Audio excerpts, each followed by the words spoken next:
ጌታ ይባረክ አሜን እግዚአብሔር ተዋጊ ስሙም እግዚአብሔር ነው አሜን እግዚአብሔር ታሪክ እየሰራ ታሪክ እየቀየረ በፊታችሁ እንደዚህ ቁሜ ታሪክ እንድናገር ስላደረገኝ እግዚአብሔር ይባረክ አሜን እግዚአብሔርን በመጀመሪያ አመሰግናለሁ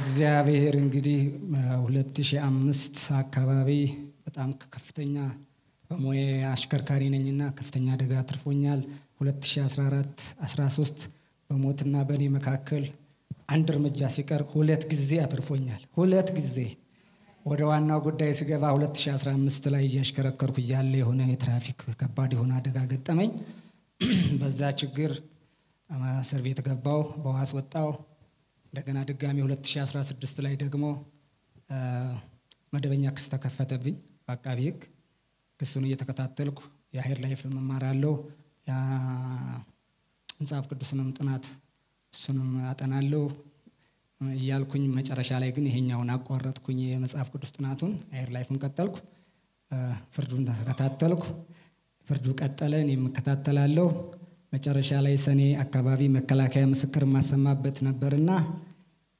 መከላከያ ምስክር የማሰማበት ጊዜ ትንቢታዊ አዋጅ የነበረው ተሻገራላችሁ ይላል የዛን ጊዜ ቃል እና ያኔ እግዚአብሔር ተሻገራላችሁ ብሎኛል እሻገራለሁ ብዬ ሄድኩኝ እና መከላከያ ምስክሮቹን ጠበቃው አገኛቸው እንዴት እንደሚመሰክሩ ተነጋገሩ ጨረሱ ግን መጨረሻ ላይ ሐሳብ ቀየረሱ 2017 ነገሩን እናሻግረዋለን ምን ትላለህ አለኝ ሃሌሉያ ጌታ ይባረክ ጌታ ትሻገራለህ ያለኝ አልኩኝና እሺ ይሻገር ብዬ አሻገርን 2017 ላይ ያ የሆነው ለምንድነው ሰኔ መጨረሻ ላይ እኔ መከላከያ ምስክር ካሰማው ሐምሌ 15 ላይ የውሳኔ ይሰጣል ሰኔና ነሐሴና መስከረም ፍርድ ቤት ዝግ ነው ይግባኝም አይጠየቅም አንተም ያላግባብ ትታሰራለህ በሚል ነው ያሻገረውና እሱ ሳይሆን እግዚአብሔር ነው ያሻገረኝ አሜን ሃሌሉያ ጌታ ይባረክ ኢየሱስ ጌታ ነው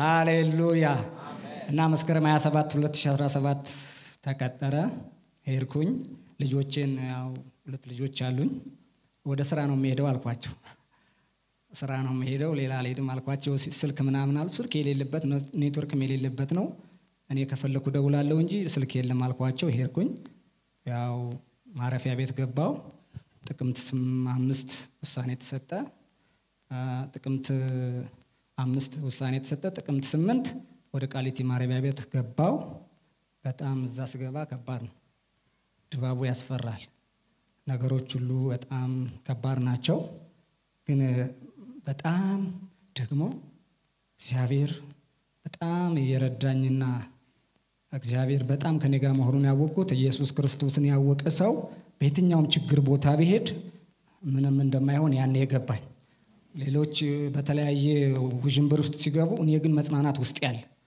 ፍርሃት ቢኖር ግን ውስጥ ያለ እዛ ደግሞ ያሉ ወገኖች አሉ ደግሞ የሚገርሙ ወገኖች አሉ እዛ በቴዎሎጂ እስከ ማስተር ድረስ ያለው የእድሜ ፍርደኛ ሁሉ አሉ እነሱ በቃል ይሰብካሉ ያጽናኑኛል እና እዛ ያለው ነገር በቃ እየተለወጠ ቀስ እያለ ሄደ ማለት ነው እና ይግባኝ ደግሞ መጠየቅ አለበት ተባለ ይግባኝ ተጠየቀ ይግባኝ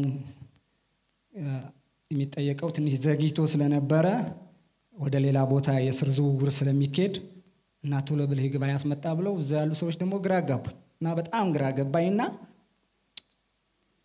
አንድ ድምጽ ወደ ውስጥ መጣ ይሄን ድምጽ ከሰማሁት በጣም ረጅም አመት ነው የሰው ወሬ አትፍራ አትስማ የሚል ድምጽ ሰማው ማለት ነው ያኔ ተረጋጋው በቃ የሰው ወሬ አትስማ የሚል ተረጋጋው ከዛ በኋላ ይግባኙ ቀጠለ ዳር 16 የፍርድ ማቅለያ ሁለት ወረቀቶች ተጨማሪ ሁለት ወረቀቶችን ይዣለሁኝ እነዚህ ምናልባት ሁለት ወረቀቶች ይጠቅሙኛል ከተቀበለኝ ዳኛው ምክንያቱም እኔን ተናገር ባላለው ጠበቃውም ይናገራል ያኔ እድል ማገኛለሁ ተዘጋጅቼ በደንብ እንቅልፍም ይዞኝ አላደርም ስለእውነት ተዘጋጅቼ ነው የርኩት ግን ጠበቃው ተጠየቀ ጠበቃው እግዚአብሔር ረዳኝና የሚያስፈልገውን ሁሉ ተናገረ በመሃል ያስኩትን ወረቀት እኔ ረሳሁት እና ባለቤቴን ቻው ብያት የወሰደን መኪና እስኪመለስ ድረስ የሆነ ክፍል ቁጭ ብለን ቆይቼ ነው እጄ ላይ ሳይ ወረቀታል በጣም እንደገና እንዴት ይሄንን አስቤው መጥቼ እንዴት ረሳው አልኩኝና ስል ወደ ውስጥ የእግዚአብሔር ቃል መሳፍንት 6 ላይ ያለው የጌዲዮንን ታሪክ አመጣልኝ። ምክንያቱም እዛ ላይ እስራኤል ሚዲያም በተጠቁ ጊዜ ጌዲዮንን ተጠቅሞ ነፃ ሊያወጣ በፈለገ ጊዜ 32000 ሕዝብ እግዚአብሔር አሰጋጅልኝ ባለው ጊዜ 32 ቀርተው 2000 ቀርቶ 30000 በተሰበሰበ እግዚአብሔር እንደዚህ ያለ ነው ይሄ አይሆንም አለ። እስራኤልን የተዋግቼ ራሴ ያሸንፍኩ ይላል እንጂ እግዚአብሔር ተዋጋልኝ አይልምና 300 ሰዎችን ብቻ አዘጋጅልኝ ብሎ በዛ አሸነፈ። ይሄ እነዚህ ወረቀቶች ምናልባት እኔ ቤዛቸውና ቢቀበሉ ይኖረው የእግዚአብሔርን ክብር የሚሸፍን ነገር ላደርግ ነበር የሚሆነው እንደዛ ነበር። ማቅለያ ስላስገባው እኔ እንደዚህ ሆነልኝ ብዬ ለማውራት የእግዚአብሔርን ክብር ዝቅ ለማድረግ ይሸፍንብኝ ነበር ብዬ ቃሉ መጣ። በዛ አለፈ ማለት ነው። በዚህ መሃል ሌላ ቀጠሮ ተሰጠ። በዚህ መሃል እኔ ጸልያለሁ። መጽሐፍቶችን አምጪልኝ አልኳት። ደግሞ ኃይልና ምስጢር 2 ትንቢታዊ መጽሔቶች ትንሾች አሉ። ይሄን ነፃ ማውጣት ገዝቼው አመት ይሆነዋል ቤት ካስቀመጥኩት። 11 ሰዓት ነው የምወጣው፣ ማታ 2 ሰዓት ነው የምገባውና የታክሲ ስራ በጣም አሰልች ስለሆነ ለማንበብ አልተመቸኝ ስለእውነት። አሁን ግን አጋጣሚውን አገኘው ማለት ነው።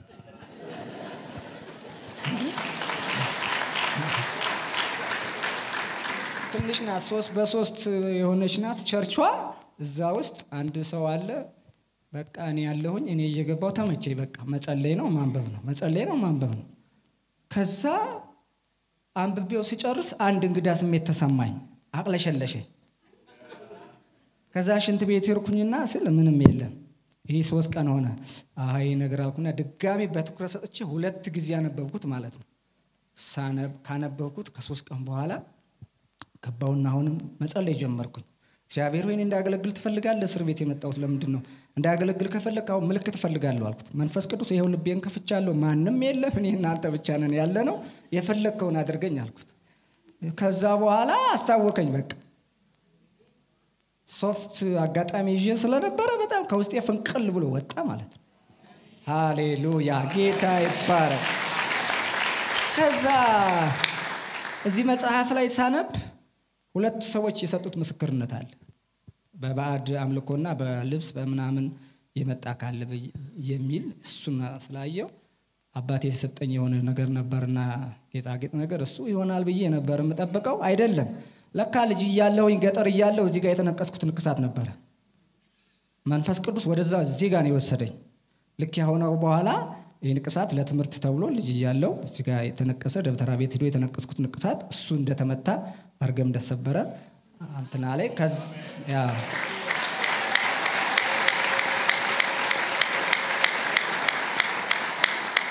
ከዛ በኋላ ምንድነው የሆነው? ሃሌሉያ ጌታ ይባረክ። መንፈስ ቅዱስ በኃይል ሆዴ ቫይብሬት እስኪሆን ድረስ አንቀጠቀጠኝ። እኔ የምጠብቀው መንፈስ ቅዱስ ወይ አሁን ሰዎች ሲወርቁ እንደማይ ወይ እጄ ላይ እሳት ወደቀ ይላሉ እንደዛ አይደለም። እሱ በእኔ ባልጠበቅኩት መንገድ መጥቶ አነቃነቀኝ። በቃ ሼክ አደረገኝ። ሃሌሉያ ነፃ ወጣሁ። መርገም የተሰበረ። ሃሌሉያ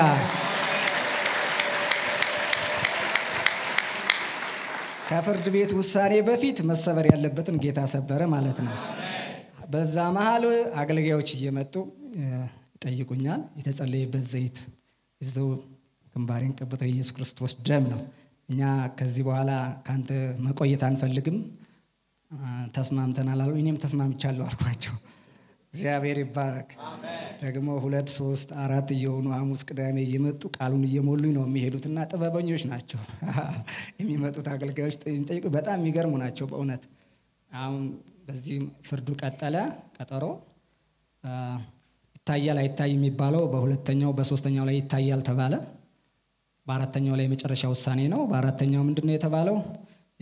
የታችኛው ፍርድ ቤት ይሄ መገደብ ሲችል መገደብ ይችላልና ይህ ልጅ መብቱ ነው፣ ገድበነዋል ለ2 ዓመት በ3000 ብር ቅጣት ይሄን አድርገናል፣ ልጁ መፈታት ይችላል ብሎ ወሰኑ።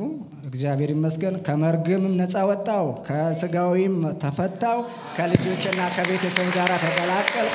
ሃሌሉያ። ከዚህ በኋላ ምንድነው የሆነው? ደውለውልኝ የማያውቁ ሰዎች ከውጭ ዘመዶች ነበሩ። ደወሉ። ገና ነው በዓል ነው እያሉ ሳንቲም መላክ ጀመሩ። ሃሌሉያ። ሁሉ ነገር ተለቀቀ ማለት ነው። ጌታ ይባረክ።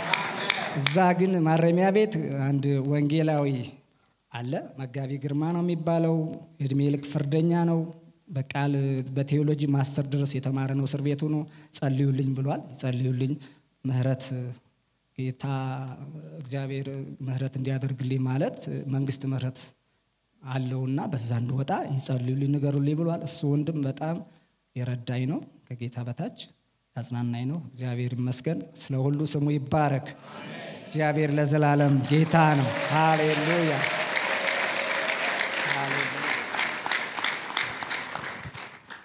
እና ከሁሉ ነገር አሁን ነፃ ወጥቻለሁ ሃሌሉያ ክብር ለእግዚአብሔር ይሁን ሃሌሉያ ሃሌሉያ